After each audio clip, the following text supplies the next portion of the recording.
Trainer laughed at him in the ring. One hit shut him up. The sound of gloves hitting the heavy bag echoed through the gym, but it wasn't the punches that grabbed attention. It was the laughter. Not the kind that celebrates effort, but the kind that humiliates. A young fighter had just stepped into the ring, his body lean, his stance unpolished, and his trainer, the man who was supposed to guide him, snickered in front of the entire gym. "He's not cut out for this," the trainer whispered loud enough for all to hear. The crowd waited for the boy to crumble, but one devastating hit would soon silence every laugh. Before we continue this story, go ahead and subscribe to our channel and like this video so we can bring you even more amazing stories like this one. The fighter's name was Marcus. He wasn't the tallest, strongest, or fastest in the gym. He was the janitor's son, the kid who used to mop sweat off the very floors champions trained on. His father had worked in that gym for years, invisible to most, except when something went wrong. Marcus grew up watching fighters spar from the sidelines, his heart pounding every time he saw a knockout.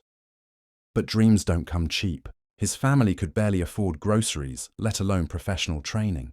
So Marcus studied the sport with his eyes. He copied movements in the mirror at night, throwing punches into the shadows, practicing footwork in the narrow hallway of his tiny apartment. When he finally saved enough to join the gym as a trainee, people didn't see determination. They saw a charity case. The fighters mocked him for his worn-out shoes, his oversized gloves borrowed from the lost and found. Even his trainer, a man named Rick, never took him seriously. To Rick, Marcus was just another kid destined to fail, too weak, too quiet, too poor to matter in the brutal world of boxing. Still, Marcus showed up every single day.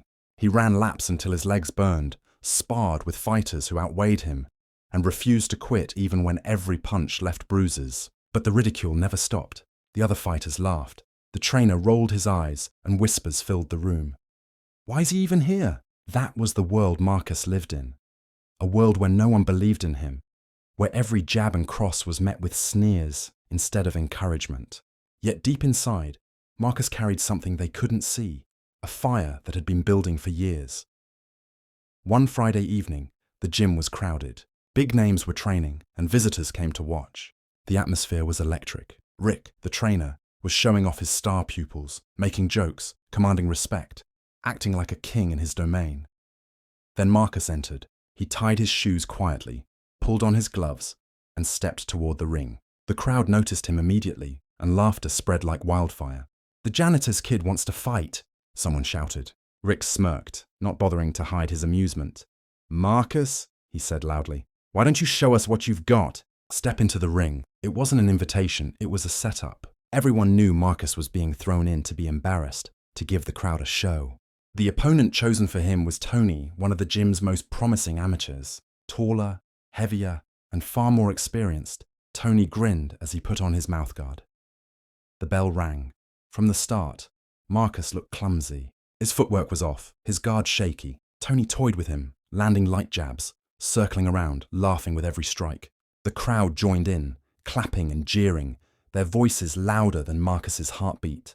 Rick leaned on the ropes, shaking his head as if to say, "See, he'll never make it." But Marcus had been here before, not in the ring, but in life. He'd been underestimated since the day he was born, laughed at for his dreams, dismissed because of his background. Every punch he took wasn't just from Tony, it was from every person who ever told him he wasn't enough. By the second round, Marcus's breathing was heavy, his vision blurred. The laughter of the crowd pressed against his skull. Rick chuckled.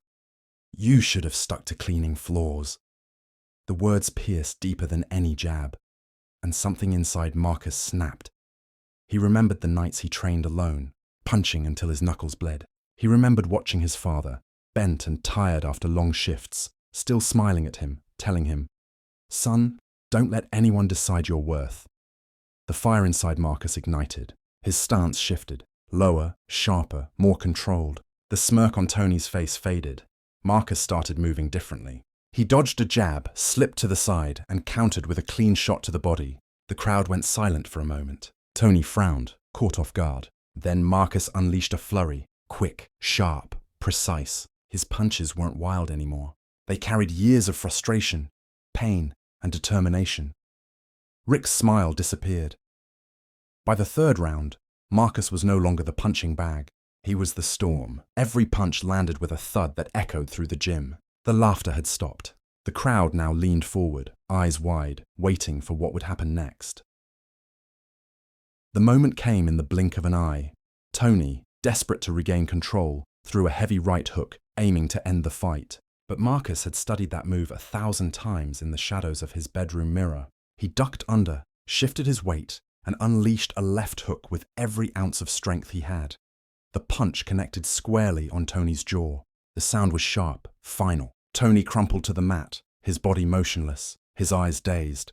The entire gym froze. Silence filled the air, heavy and absolute. For the first time, there was no laughter, no mockery, only stunned disbelief. Marcus stood over his fallen opponent, chest heaving, gloves trembling. He wasn't just the janitor's son anymore. He wasn't the kid with worn-out shoes or the trainee no one believed in. In that moment, he was a fighter. Rick's face was pale. His smirk had vanished, replaced by something he had never shown Marcus before. Respect, or maybe fear. The trainer who had laughed at him, who had humiliated him in front of everyone, now had nothing to say. The referee began the count. Tony struggled but couldn't rise. When the bell rang, Marcus's hand was raised high. The room erupted, not in laughter, but in applause. Cheers thundered through the gym. The same voices that once mocked him now chanting his name. It wasn't just a victory. It was a statement. Marcus had silenced every doubt, every insult, every sneer with one devastating punch.